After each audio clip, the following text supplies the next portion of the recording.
ഇത് ഇന്നലെ ഇന്നത്തെ ടൈംസ് ഓഫ് ഇസ്രായേൽ വന്ന ഒരു പടമാണ്. ഈ പടത്തിൽ നിൽക്കുന്ന ഒരാളെ നിങ്ങൾ നോക്കുക. ഇദ്ദേഹമാണ് ഹലേവി. ഹലേവി എന്നൊക്കെ ഹസ്സി ഹലേവി IDFന്റെ ചീഫായിരുന്നു. ഒരു 6 മാസത്തിന് മുന്നെയാണ് പുള്ളി മാറിയത്. പുള്ളി ആയിരുന്നല്ലോ ആദ്യത്തെ ഇത്. പുള്ളിക്ക് പ്രത്യേകിച്ച് നെതന്യാഹു 55 വയസ്സെങ്ങാണ്ടേ ഉള്ളൂ. 55 എൻ്റെ പ്രായം എന്ന് വേണമെങ്കിൽ പറയാം. പുള്ളി ചില പ്രശ്നങ്ങളുണ്ട് പുള്ളിക്ക്. പുള്ളിയുടെ ഒരു പ്രശ്നം എന്ന് വെച്ച് കഴിഞ്ഞാൽ അന്ന് ഈ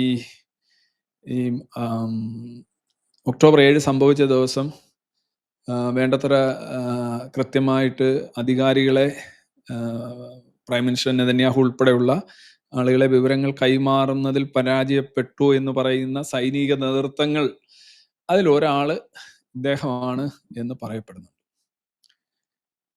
അതിൽ ഷിൻബെറ്റിന്റെ തലവൻ ഇപ്പോൾ പുറത്തിരിക്കുന്ന ആളുണ്ട്. അങ്ങനെ കുറേ കേസുണ്ട്. പക്ഷേ പുള്ളി അതിനുശേഷം ഇത് പോകുന്നു. പിന്നെ ഇയാൾ സമീർ വരുന്നു. ഇയാൾ സമീർ വരുമ്പോൾ ഇദ്ദേഹം ഇപ്പോൾ ഒരു ലോ പ്രൊഫൈലിലാണ്. പക്ഷേ ഇദ്ദേഹം ഇതിനെ ഓൾറെഡി തന്നെ നമ്മുടെ യോവ് ഗാലന്റിനോടൊപ്പം ഈ ബന്ദികളെ മോചിപ്പിക്കണം എന്ന് പറയുന്ന ആ പ്രക്ഷോഭം ഉണ്ടല്ലോ, ആ പ്രക്ഷോഭത്തിന്റെ പിന്തുണ പ്രഖ്യാപിച്ചു. യോവ് ഗാലന്റ് ഭയങ്കര പരസ്യമായിട്ട് പിന്തുണ പ്രഖ്യാപിക്കാറുണ്ട്. കാരണം നെതന്യാഹുവിന് ഒരിക്കലും ബന്ദികളെ മോചിപ്പിക്കാൻ കഴിയില്ല, ഇതാണ് അങ്ങനെയൊക്കെയുള്ള രീതിയിലൊക്കെ പറഞ്ഞിട്ടുണ്ട്. ഇദ്ദേഹം ഇന്നലെ ഒരു ഇതിൽ പങ്കെടുക്കുന്നതാണ്. പക്ഷെ ഇതെന്താന്ന് ചോദിച്ചു കഴിഞ്ഞാൽ ബന്ധുക്കൾ സംഘടിപ്പിച്ച ഒരു പ്രക്ഷോഭത്തിലാണ് പങ്കെടുത്തത്. പക്ഷെ ഇത് മൃതദേഹങ്ങൾ വിട്ടുകിട്ടാനുള്ള ബന്ദികൾ, അവരുടെ ബന്ധുക്കളാണ്. അതായത് ഡെഡ് ബോഡീസ് വന്നില്ല, ആ ഒരു ഇതിലാണ് ഇദ്ദേഹം പങ്കെടുത്തത്. എന്ന് വെച്ച് കഴിഞ്ഞാൽ വളരെ സ്ട്രോങ് ആയിട്ട് ഇസ്രയേലില് ബന്ദികളുടെ ശവശരീരങ്ങൾ തിരിച്ചു കൊണ്ടുവരാനായിട്ട് സമ്മർദ്ദം ചെലുത്തുന്ന പ്രക്ഷോഭങ്ങൾ തുടരുന്നുണ്ട്. ഇതിനകത്ത് ഒരാൾക്ക് പോലും മാറി നിൽക്കാൻ പറ്റില്ല. അപ്പൊ മാറി നിന്ന ഒരു ചോദ്യം വരും, നിങ്ങൾ ജീവനുള്ളവരുടെ കാര്യത്തിൽ മാത്രമേ നിൽക്കുള്ളൂ? മരിച്ചവരെ ഒന്ന് അടക്കി, മതാചാര പ്രകാരം അടക്കി, അവരുടെ സങ്കടം കണ്ണീരൊപ്പാൻ നിങ്ങൾ ആരും ഇല്ലേ എന്നൊരു ചോദ്യം വരുന്നതുകൊണ്ട് തന്നെ ബന്ദികളെ തിരിച്ചു കൊണ്ടുവരാനായിട്ടുള്ള അവിടെ നടക്കുന്ന പ്രക്ഷോഭങ്ങൾ ആളും പെരുപ്പമൊക്കെ കുറഞ്ഞാൽ പോലും അതിനെ അണയ്ക്കാനോ അതിനെ നിഷേധിക്കാനോ ഇസ്രയേലിൽ ആർക്കും സാധിക്കാനാവാത്ത അവസ്ഥയാണ് ഇപ്പോൾ ഉള്ളത്. അതാണ് ഇവിടെ കാണുന്നത്. ഇത് ഇസ്രയേലിനെ സംബന്ധിച്ചിടത്തോളം ഗാസയിൽ തുടരാൻ അവർക്ക് വളരെ ലോജിക്കലായിട്ടുള്ള ഇമോഷണൽ ആയിട്ടുള്ള ഒരു റീസൺ ആയി മാറുന്നുണ്ട് എന്നുള്ളതാണ്. മനസ്സിലായില്ലേ? Body still in Gaza means operation is not over yet എന്നാണ്. അതാണ് സിംപ്ലി. 13 ബോഡിയുടെ കിട്ടാറുണ്ട്. അതിൽ 3 ബോഡി. ഈ ഒരു റിപ്പോർട്ട് നിങ്ങൾ നോക്കുക. Hamas could return 10 bodies but is stalling to avoid disarming Israel officials. Israel officials ഇവർ കൈമാറിയ ഡേറ്റും തങ്ങളുടെ ബന്ദികളുടെ ലൊക്കേഷനും വെച്ചുകൊണ്ട് അവിടെ വളരെ കൃത്യമായിട്ട് പറയുന്നു. According to Kan public broadcaster, ഇസ്രായേലിലെ ഒരു പ്രമുഖ ബ്രോഡ്കാസ്റ്ററാണ് Kan. Defence minister Israel Katz and IDF chief Eyal Zamir and another senior officials briefed വാൻസിനോട് പറഞ്ഞു, JD വാൻസ് വന്നപ്പോൾ പറഞ്ഞു that at the Kiryat military headquarters on Army's assessment of the situation. They stated unequivocally, അവർ യാതൊരു ഇതും ഇല്ലാതെ എന്താണ് പറയുന്നത്, ഇക്യുവോക്കെ എന്ന് പറഞ്ഞാൽ പരസ്പര വിരുദ്ധമായി സംസാരിക്കാതിരിക്കുക എന്നുള്ളതാണ്. അല്ലെങ്കിൽ രണ്ടർത്ഥം ഇല്ലാതെ അവർ തുറന്നു പറഞ്ഞു. എന്ത്? Hamas can return at least 10 of the 13 remaining hostages bodies even before international recovery team enters enclave.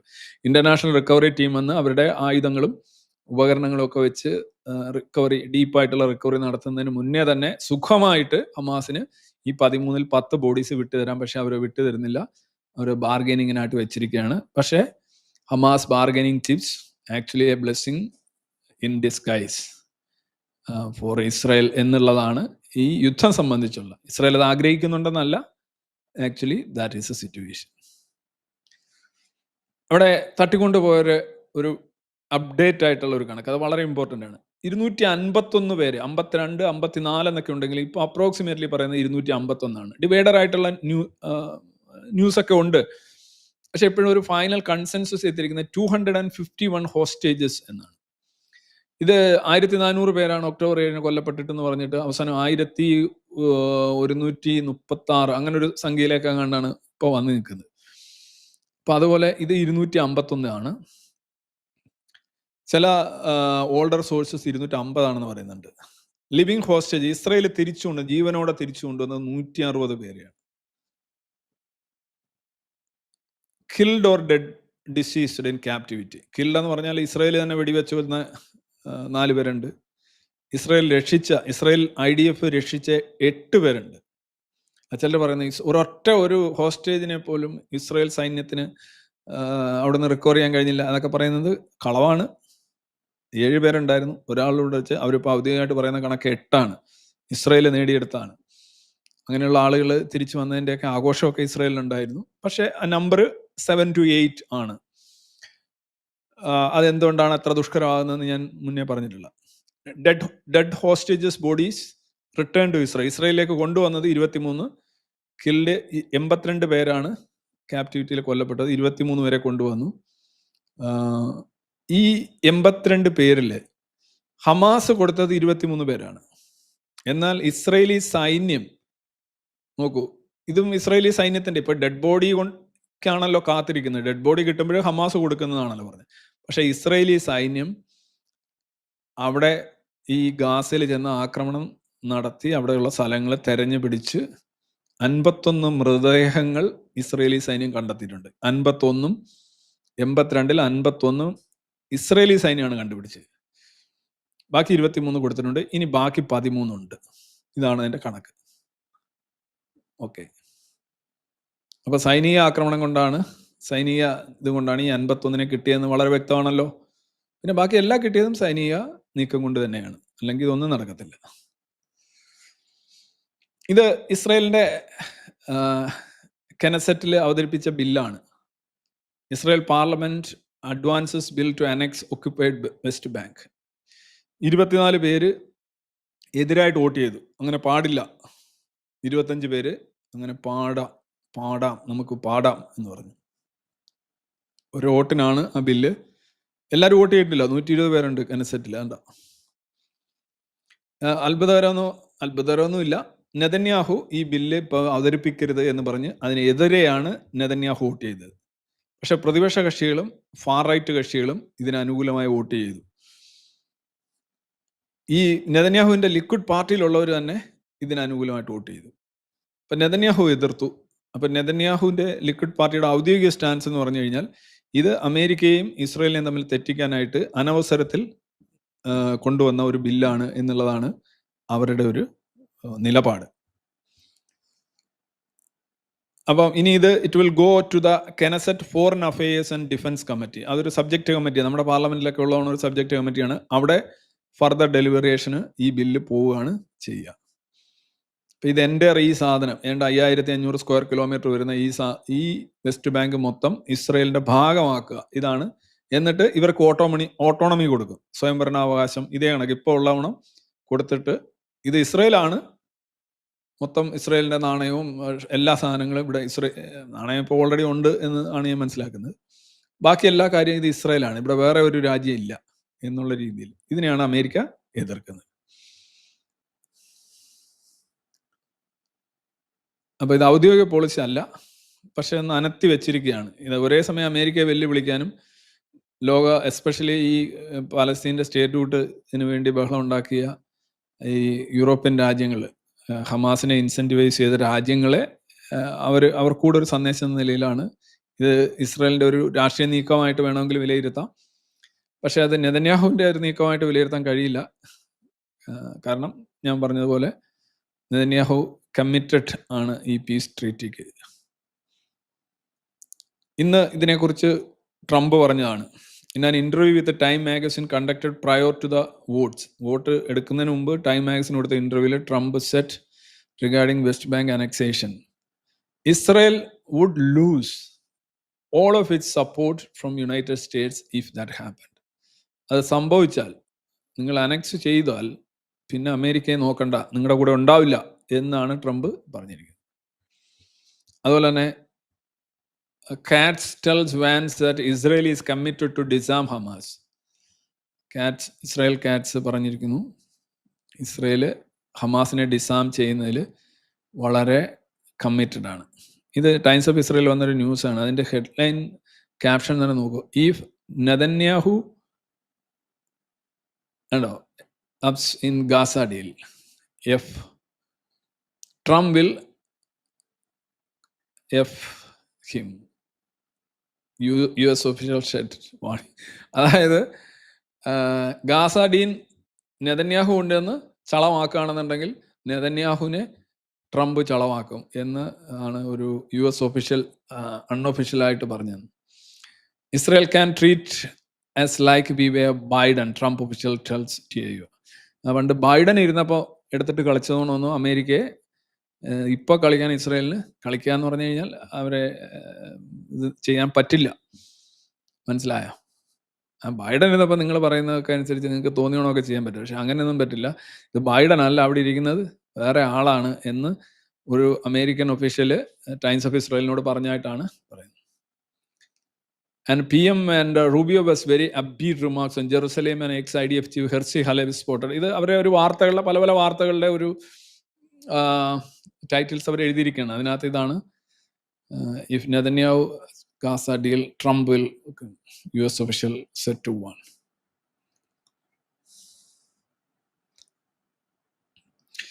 പക്ഷേ നോക്കുക, Netanyahu office frame the votes. ഈ കെനസറ്റിലെ ഈ അനക്സേഷൻ സംബന്ധിച്ചുള്ള വോട്ടിനെ കുറിച്ച് നെതന്യാഹുവിൻ്റെ ഓഫീസ് പറഞ്ഞത് എ പൊളിറ്റിക്കൽ പ്രൊവൊക്കേഷൻ എന്നാണ്, രാഷ്ട്രീയ പ്രകോപനം by opposition, and said they are unlikely to go anywhere. ഈ ഒരു ബില്ല് എങ്ങും പോകാൻ പോകുന്നില്ല, ഞങ്ങളത് ചെയ്യാൻ പോകുന്നില്ല, വെറുതെ അമേരിക്കയെ പ്രകോപിപ്പിച്ച് ഇസ്രയേലിനെതിരെ തീർക്കാനായിട്ട് പ്രതിപക്ഷമാണ് ഇതിൻ്റെ പിന്നിലെന്നും നെതന്യാഹുവിൻ്റെ ക്യാമ്പ് ആരോപിക്കുന്നുണ്ട്.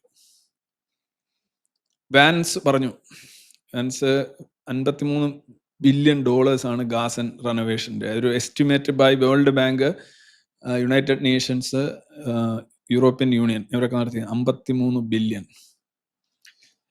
അപ്പോൾ US president JD Vance on Thursday criticised symbolic vote. ഞാൻ പറഞ്ഞല്ലോ, സിംബോളിക് വോട്ട് എന്ന് പറഞ്ഞപ്പോൾ തന്നെ സിംബോളിക് ആണെങ്കിലും സ്റ്റുപ്പിഡ് ആണ് എന്നാണ് വാൻസ് പറഞ്ഞത്. Parliament previous day about annexing an occupied West Bank, saying it amounted to an insult and went against the Trump administration policies. ട്രംപിന്റെ തീരുമാനങ്ങൾക്കും അമേരിക്കയുടെ തീരുമാനങ്ങൾക്കും എതിരായിട്ടുള്ള ഒരു സംഗതിയാണ്, ഇതൊരു ഇൻസൾട്ടായിട്ടാണ് ഞാൻ കാണുന്നത്. പ്രത്യേകിച്ച് ഞാൻ ഇവിടെ വന്ന് നിൽക്കുമ്പോൾ ഇങ്ങനെ നിങ്ങളൊരു വോട്ട് അവിടെ ചെയ്തതിൽ ഞാൻ ശരിക്കും, പുള്ളി പറഞ്ഞ ഇറ്റ്സ് വിയേഡ് എന്നാണ് പുള്ളി ഇന്നലത്തെ പത്രസമ്മേളനത്തിൽ നിങ്ങൾ ശ്രദ്ധിച്ചാൽ, ഇത് വളരെ വിയേഡായിട്ടാണ്. അത് എന്താണ് അങ്ങനെ അവർ ചെയ്തത്? അവർ പറയുന്നത് സിംബോളിക് ആണെന്ന് പറയുന്നത്. എന്ത് സിംബോളിക്കാണ്? സിംബോളിക് ആണെങ്കിലും അത് വളരെ ഇതായിപ്പോയി എന്നാണ്, വളരെ visibly upset and irritated Vance പറഞ്ഞത്. Then he said the hope is to rebuild Rafah over the next 2-3 years, and theoretically you could have 500,000 people live there. പുള്ളി പറഞ്ഞ ഒരു കാര്യം ശ്രദ്ധിക്കണേ, ആ 2-state സൊല്യൂഷൻ്റെ റാഫ ഇപ്പോൾ IDFൻ്റെ ഇരിക്കുകയാണ്. ഈ റാഫയിൽ ഒരു 3 വർഷം കൊണ്ട് ഒന്ന് റെനോവേറ്റ് ചെയ്തെല്ലാം എടുക്കാം. അവിടെ അത്രയും വലിയ ഭീകരമായ നാശം ഇല്ലാത്തത് കൊണ്ട് അവിടെ റെനോവേറ്റ് ചെയ്തെടുത്തു കഴിഞ്ഞാൽ ഒരു 5 മില്യൺ അല്ല 5 lakh പീപ്പിൾ, 500,000 പീപ്പിൾ അവിടെ കൊണ്ട് താമസിക്കാം. അപ്പം ഗാസൻ ജനതയുടെ ഒരു 4/1 റാഫയിലേക്ക് മാറ്റാൻ പറ്റും. ഇത് ശരിക്കും പോപ്പുലേഷൻ ഷിഫ്റ്റിംഗ് അല്ലേ, പോപ്പുലേഷൻ അങ്ങോട്ട് മാറ്റുകയല്ലേ ചെയ്യുന്നത്. നല്ല ഞങ്ങൾ റാഫ് എല്ലാം റെഡിയാക്കിയിരിക്കുന്നുണ്ട്, ആളുകളെല്ലാം ഇങ്ങോട്ട് പോരെ. അപ്പം എവിടെ നിന്നായിരിക്കും വലിക്കുന്നത്? ഈ ഹമാസ് ഇൻഫെസ്റ്റഡ് ഏരിയയിൽ നിന്ന് ആളുകളെ വലിച്ചിട്ട് renovated area under the control of IDF and other international army. ഇതാണ് അവിടെ സംഭവിക്കാൻ പോകുന്നത്. നോക്കൂ എങ്ങനെയാണ് അത് വരാൻ പോകുന്നതെന്ന് നോക്കൂ. സെയിം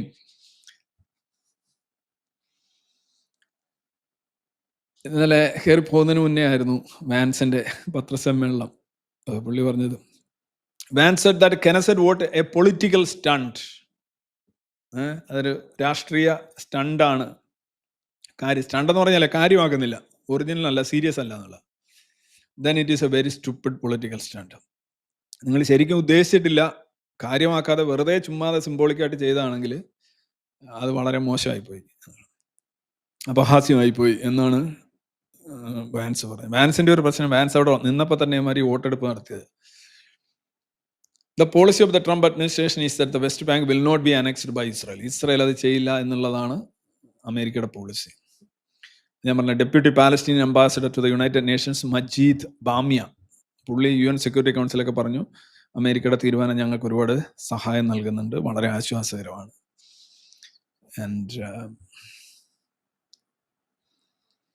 ഇന്നലെ അതിനുശേഷം ഇപ്പോൾ ഓരോരുത്തരായിട്ട് വരിക, JD Vance, Marco Rubio CIA director, ഇങ്ങനെ ബാല വന്നുകൊണ്ടിരിക്കുകയാണ് അമേരിക്കയിൽ നിന്ന് ടെൽ അവീവിലേക്ക് ആളുകൾ വന്നുകൊണ്ടിരിക്കുകയാണ്. Marco Rubio warns Israel against West Bank annexation after Knesset vote. പുള്ളി അത് തന്നെയാണ് പറഞ്ഞത്.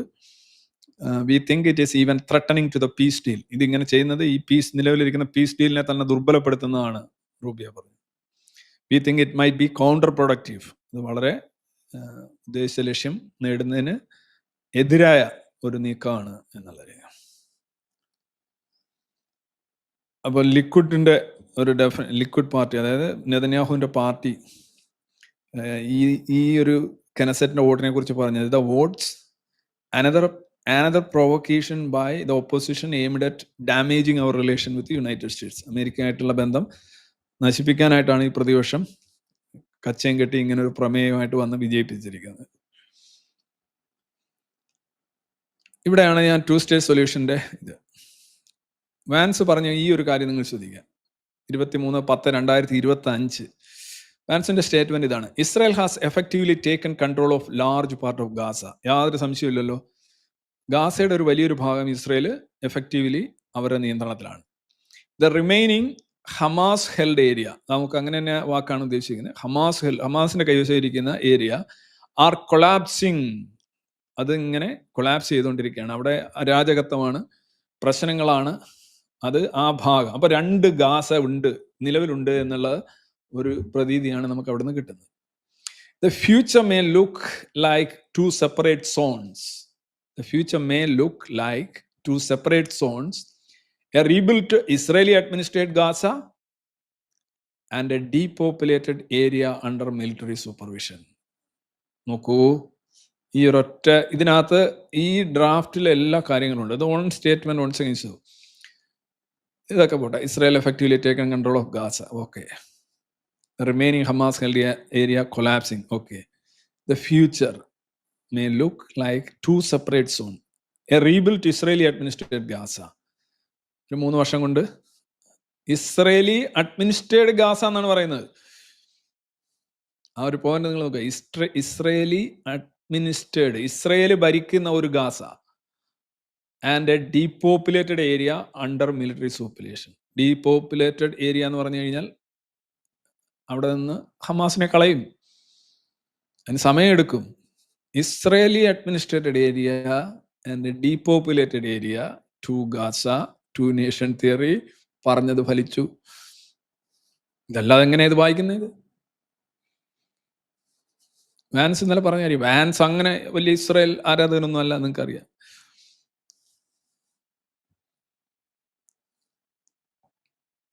ഇന്നലെ തൊട്ട് ഇപ്പൊ നടക്കുന്ന ഒരു കാര്യം, വ്യാപകമായി റിപ്പോർട്ട് ചെയ്യുന്ന കാര്യം, പല ഓസ്ട്രേലിയൻ എന്ന് പറയുന്ന ഒരു പത്രത്തിൽ വന്ന റിപ്പോർട്ടാണ് ഞാൻ അതിനകത്ത് ഇട്ടിരിക്കുന്നത്.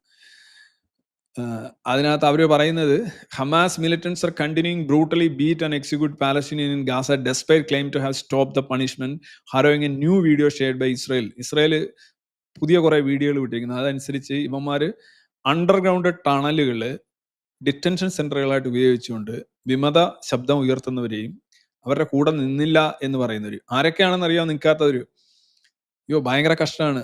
ഈ HDFന്റെ ഗാസ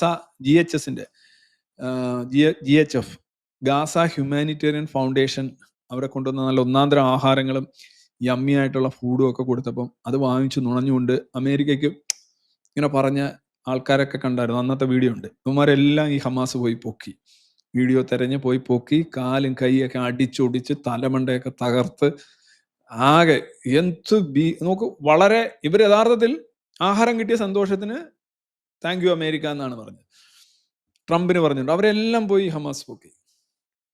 എന്നിട്ട് കുറെ ആളുകളെ കൊണ്ടുപോയിട്ട് ഈ ടണലുകളിൽ കൊണ്ടുവന്നിട്ട്, ഈ ബന്ദികളെ പോയില്ലേ അവിടെ പോയതും അല്ലാത്തടത്തെല്ലാം കൊണ്ടുവന്നിട്ട് ഇങ്ങനെ പീഡിപ്പിച്ചുകൊണ്ടിരിക്കുകയാണ്.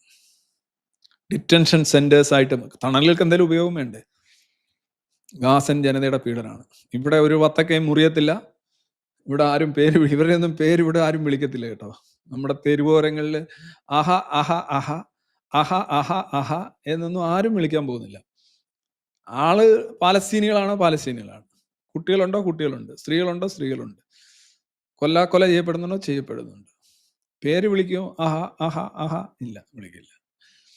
അത് വിളിക്കണമെങ്കിൽ വേറെ ഇക്വേഷൻ ഉണ്ടെങ്കിലേ വിളിക്കുള്ളൂ.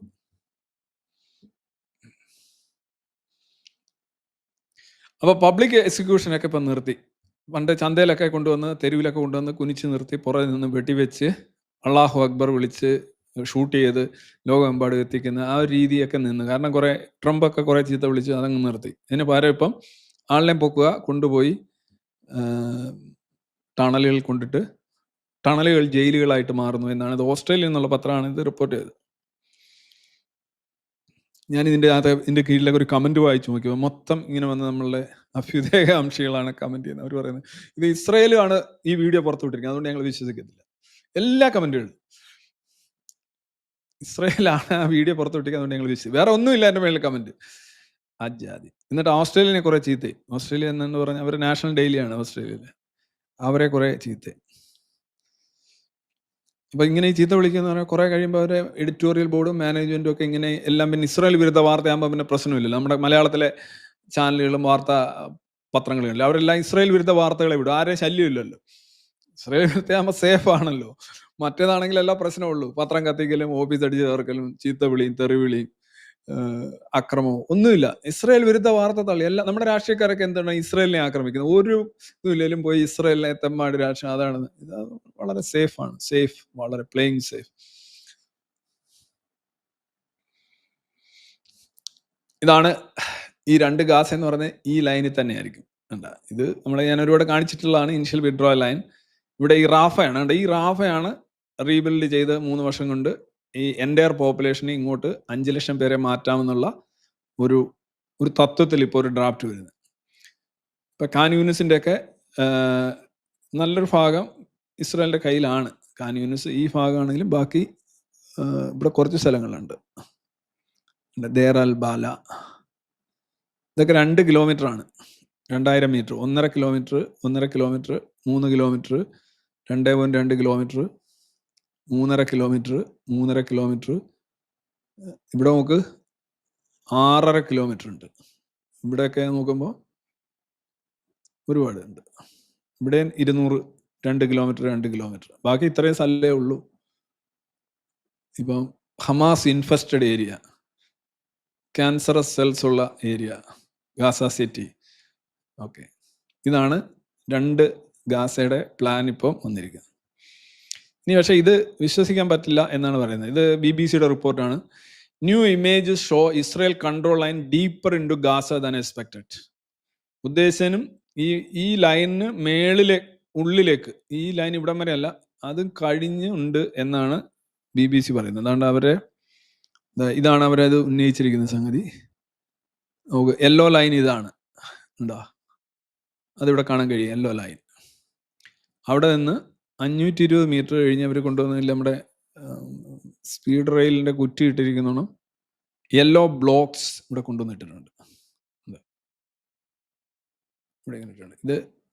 ഇത് BBC-യുടെ പടമാണ്. BBC വരച്ചിരിക്കുന്നതാണ്. അപ്പം ഈ യെല്ലോ ലൈനിലും 1/2 കിലോമീറ്റർ ഉള്ളിലേക്ക് കയറി ബഫർ സോൺ ഉണ്ടാക്കിയിരിക്കുകയാണ്. യെല്ലോ ലൈൻ ഓക്കെ, IDF-ന്റെ ബേസ് ഇവിടെ, ഇസ്രായേലി ട്രൂപ്പ് സ്റ്റേ എന്താ.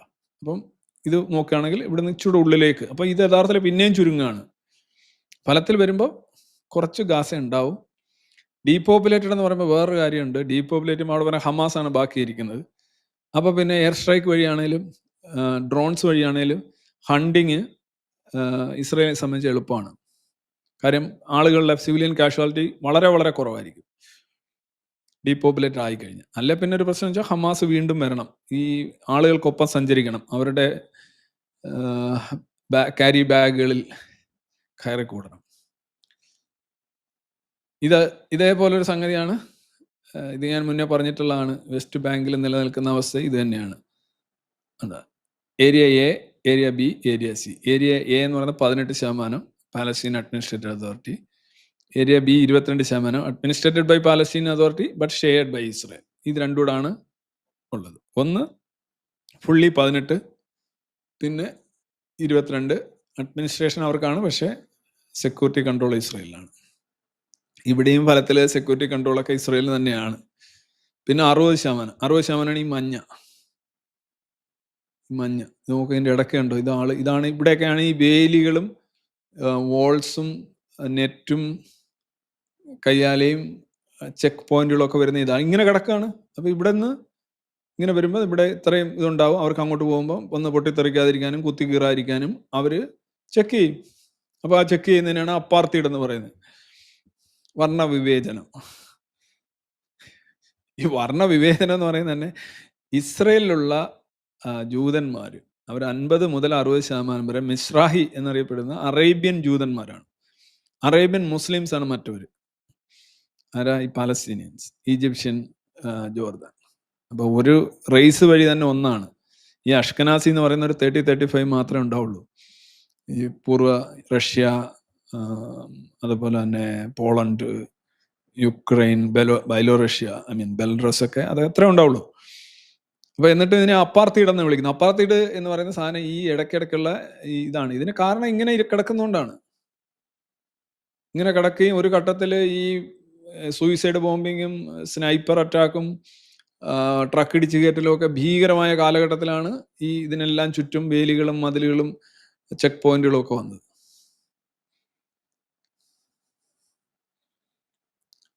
Area A is the most densely populated ആണ്. ഇത് മോസ്റ്റ് ഡെൻസ്ലി പോപ്പുലേറ്റഡ് ഇതാണ് Palestine.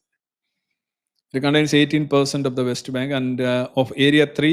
Area 3 is the most densely populated. Although ഇനി ഇവിടെയാണ് ഈ സെറ്റിൽമെന്റ് നടക്കുന്നത്. ഇസ്രായേലിന്റെ കൈവശം ഇരിക്കുന്ന സ്ഥലങ്ങളിലാണ് സെറ്റിൽമെന്റ് നടക്കുന്നത്. കാരണം ഇസ്രായേലിന്റെ കയ്യിരിക്കുന്ന സ്ഥലങ്ങളിൽ സെറ്റിൽമെന്റ് നടത്താൻ പാടില്ല. അത് ഇന്റർനാഷണൽ ലോയുടെ വയലേഷൻ ആണ്.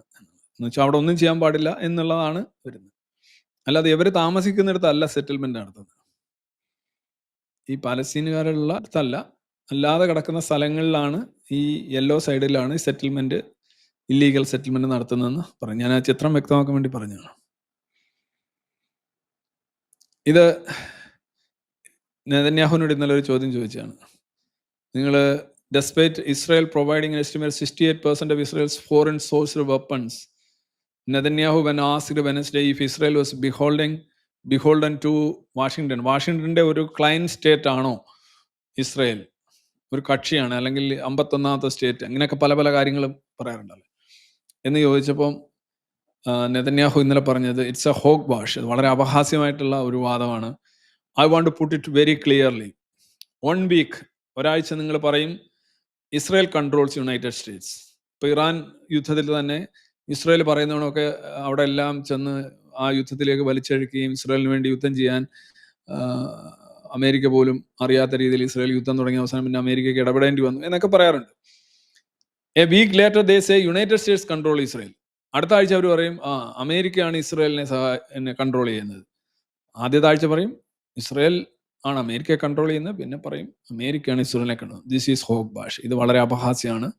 ഞങ്ങൾ സ്വന്തം നിലയിൽ തന്നെ മുന്നോട്ട് പോകുന്ന രാജ്യമാണ്. We can have discussions, we can have disagreements here and there, but on the whole ഞങ്ങൾ തമ്മിൽ അഭിപ്രായ വ്യത്യാസം ഉണ്ടാകാറുണ്ട്, ചർച്ചകൾ ഉണ്ടാകാറുണ്ട്.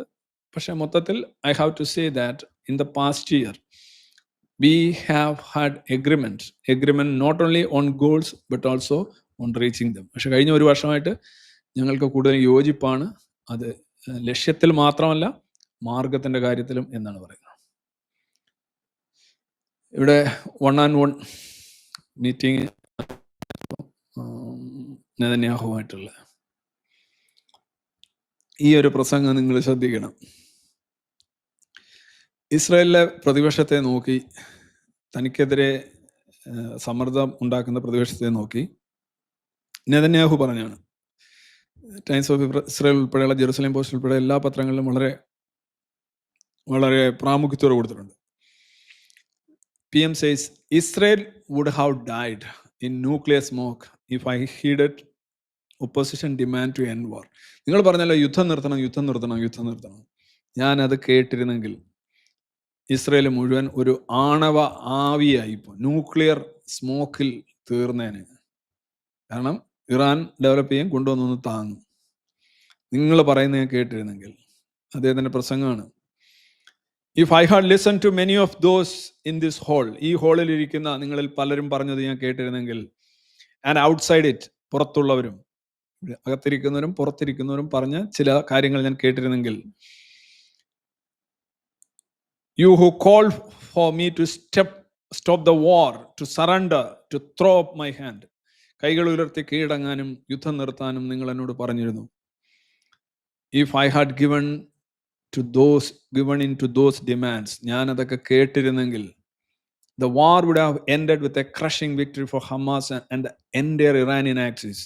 ഈ യുദ്ധം ഹമാസിനും ഇറാന്റെ ബാക്കിയുള്ള ആക്സിസിനും കക്ഷികൾക്കും, അതായത് ഹമാസ്, ഹിസ്ബുള്ള, ഹൂത്തീസ്, ഇറാൻ, ഇവർക്കൊരു വലിയ വിജയമായി തീർന്നേനെ. യു നോ ഇറ്റ്, നിങ്ങൾക്കത് അറിയാം. And we all no it, നമുക്കെല്ലാം അതറിയാം. പക്ഷെ എന്നിട്ട് നിങ്ങൾ എൻ്റെ മേൽ സമ്മർദ്ദം ചെലുത്തി, എന്നെ തെറി പറഞ്ഞുകൊണ്ടിരുന്നു, യുദ്ധം നിർത്താൻ പറഞ്ഞുകൊണ്ടിരുന്നു, കീഴടങ്ങാൻ പറഞ്ഞുകൊണ്ടിരുന്നു.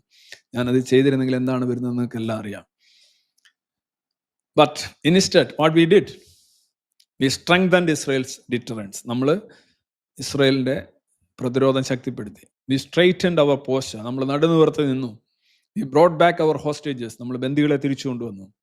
All the living and some of them slain are still there, എല്ലാ ജീവനുള്ളവരെല്ലാം തിരിച്ചു കൊണ്ടുവന്നു. ഒരു 13 പേര് അവിടെ ഇപ്പോഴും ജഡങ്ങൾ ബാക്കിയുണ്ട്. We will bring them back too, അവരെയും തിരിച്ചു കൊണ്ടുവരും. We cemented our status as a super power, നമ്മൾ ഈ മധ്യേഷ്യയിലെ ഒരു സൂപ്പർ പവർ എന്നുള്ള നമ്മുടെ പദവി നമ്മൾ സെമെന്റ് ചെയ്തു, അടിച്ചുറപ്പിച്ചു എന്നാണ്. But the campaign is not over, പക്ഷേ കളി തീർന്നിട്ടില്ല. Netanyahu is in a very good condition now politically. Netanyahu എന്താണ്, യുദ്ധം നിർത്തിയാൽ ഇറങ്ങേണ്ടി വരും, ഇങ്ങനെയൊക്കെ പറയുന്നുണ്ട്.